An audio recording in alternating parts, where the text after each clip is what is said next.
संग का बड़ा महत्व है। आप जैसे व्यक्ति का संग करोगे वैसा ही आप पर रंग चढ़ेगा। शराबी, कबाबी, वैश्यागामी का संग करोगे तो कुत्सित बुद्धि के बन जाओगे, और किसी सत्संगी का, संत महापुरुष का सत्संग करोगे भाई, तो सत्संग जब मिलेगा तो सत्संगी तो संत ही बना देता है। प्रेम से बोलो राधे राधे। इसलिए जीवन में संग श्रेष्ठ का होना चाहिए। पधारे। हमारे जीवन में संग का बड़ा महत्व है। हमारे भारत भूमि में एक बड़ी श्रेष्ठ मां हुई जिसका नाम है मदालसा। आप सब जानते होंगे। मदालसा ने संग की महिमा कही है कि संग सर्वात्मना त्याज्यः साचे त्यक्तुम न शक्यते शशदिवासः कर्तव्यः सताम संगो ही भेखजम।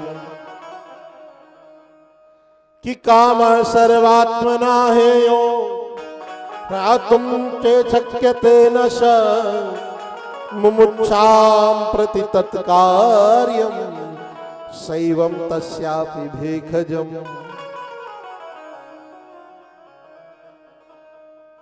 हम जितना जैसा संग करेंगे ना वैसा ही हम पर रंग चढ़ेगा। अरे हम लोग आपसी बोलचाल की भाषा में कहते हैं जैसा पियो पानी वैसी हो बेवानी, जैसा करो संग वैसा चढ़े रंग। इसलिए संग तो श्रेष्ठ का होना चाहिए। संग के लिए हमारे ग्रंथकारों ने संग के लिए बताया कि संग किसका हो। गोस्वामी जी तो कलिकाल में हम सबके लिए बड़ी सुंदर सुंदर पंक्तियां दे करके गए। अरे प्रथम भगति संतन करे संगा, प्रथम भगति संतन करे संगा, प्रथम भगति संतन कर संगा, प्रथम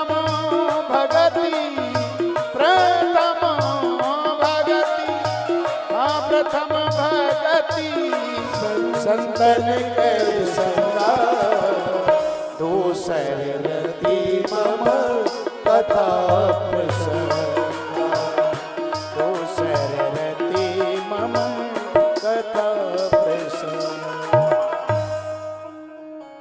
प्रथम भगति संतन कर संगा। किसी संत का संग करो, सत्पुरुष का संग करो। एक महात्मा थे, संग की महिमा बता दे। एक महात्मा थे वृंदावन में जिनका नाम था माधवदास। वो महात्मा माधवदास एक वृद्धा के यहाँ रोज मांगने जाते। एक वृद्धा के यहाँ एक बुढ़िया के घर रोज मांगने जाते। माँ कुछ मिले, वृद्धा कुछ देती नहीं थी, दो चार गालियां देती थी। अरे बोले निठल्ले बाबा जी ना काम ना धाम, चले आए मांगने। दो चार खरी खोटी सुनाती, पर संत माधवदास रोज जाते वो खरी खोटी सुनने के लिए। एक अच्छा, बुढ़िया खरी खोटी क्यों सुनाती थी? उसका कारण है, वृद्धा के पुत्र का विवाह हुए 17 वर्ष हो गए, पुत्र पौत्र हो नहीं रहा। पौत्र की अभी प्राप्ति हुई ना पौत्र हो रहा ना पौत्री हो रही। तो बुढ़िया बड़ी खींची रहती। और संत तो भगवान के जन है, इसलिए क्रोध करती रहती। एक दिन बुढ़िया पोता पोत रही थी। पोता समझ गए आप सब, ग्रामीण क्षेत्र के लोग हो। तिवारी जी पोता पोत रही थी, और जब पोता पोत रही थी तो उसी समय संत माधवदास गए और माधवदास ने कहा मां कुछ मिले। तो बुढ़िया ने क्रोध में वही पोता फेंक के मारा। वह पोता आकर के संत माधवदास की छाती में लगा। और जब छाती में लगा तो माधवदास ने कहा मां आज पहली बार तूने कुछ दिया, आज पहली बार तूने जीवन में कुछ दिया है। जा पोता तूने दिया है, पोता तुझे मिलेगा। तूने पोता दिया है तो पोता खिलाएगी। अब चिंता मत कर। संत माधवदास की वाणी मिथ्या नहीं होगी। बाबा जी तो कह के चले गए। अब वो जो पोता दिया था उस पोता का क्या किया? अच्छा, पोता कब बनता है पता है? जो जिस कपड़े से दीवार पोती जाती है, पोता कब बनता है? जब शरीर से किसी कपड़े की उम्र पूरी हो जाती है तो कपड़ा फिर खोली बन जाता है, तकिया की बन जाता है कि नहीं बन जाता? तकिया की खोली बन गया वो कपड़ा। और जब खोली से भी उसकी उम्र पूरी हो गई उस कपड़े की, तब घर का पोछा बन जाता है। वो पोछा लगाने के काम नहीं आता वो कपड़ा। और जब पोछा से भी गैर बीता हो जाता है, चिट्ठी चिट्ठी हो जाता है, तब उस पोता के काम में बनता है। वो पोता पोतने के लिए उस कपड़े को प्रयोग करते हैं। ऐसा ही करते हैं ना, माताएं बहनें बैठी हैं। तो अंत में उस कपड़े को पोता बना दिया जाता। माधवदास उस पोता को लेकर के आए तो गर्म कपड़े में डाले, गर्म पानी में डाला, बढ़िया सर्फ डाला, धुल करके और स्वच्छ किया।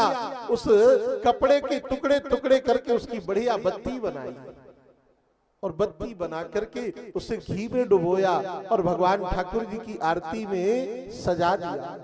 उस पोते के भी अंतःकरण से आवाज आई कि धन्य है सतपुरुषों का संग, बदल देता जीवन का रंग। अरे मैं पोता था, कहां कूड़ा करकट गंदगी में पड़ा था, मेरे जीवन का कोई मूल्य नहीं था, कोई अस्तित्व नहीं था, पर एक सतपुरुष संत का संग मिला।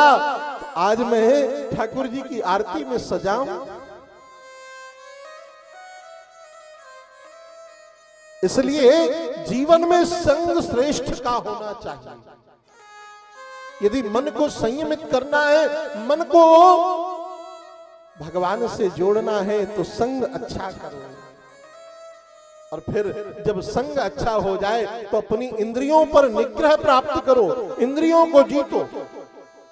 देखो, इंद्रियां 10 प्रकार की होती हैं, 5 ज्ञान इंद्री, 5 कर्म इंद्री। ये इंद्रियां बड़ी उन्मत्त हैं।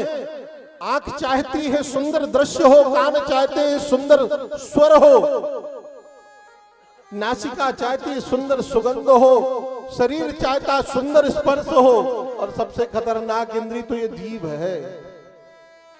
महाराज कभी रसाज की कढ़ी चाहती है, कभी रिकमत चाहती है ना, विभिन्न प्रकार का खट्टा मीठा चटपटा ये जीभ चाहती है।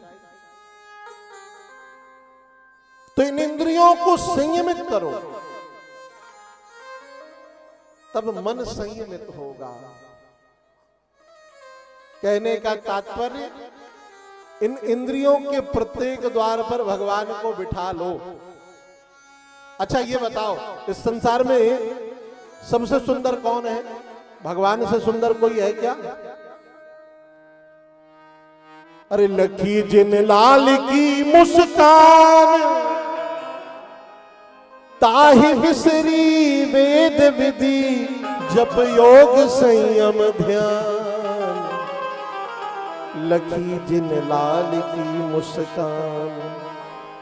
जो भगवान को देख लेता है फिर संसार को देखने की इच्छा नहीं करता।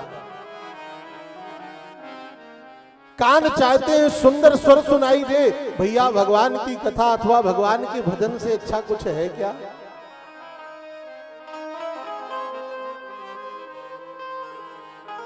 इसलिए इंद्रियों का मुख मोड़ दो, भगवान की ओर इंद्रियों को मोड़ दो। और जब संग अच्छा कर लोगे तो जीवन अच्छा बन जाएगा, मन संयमित हो जाएगा। श्री सुखदेव महाप्रभु कहते हैं, राजन इस मन को संयमित करना है, इतने कार्य तो करने पड़ेंगे। संग अच्छा करो, आसन को जीतो, सात्विक भोजन पाओ, सात्विक विचारों के युक्त रहो।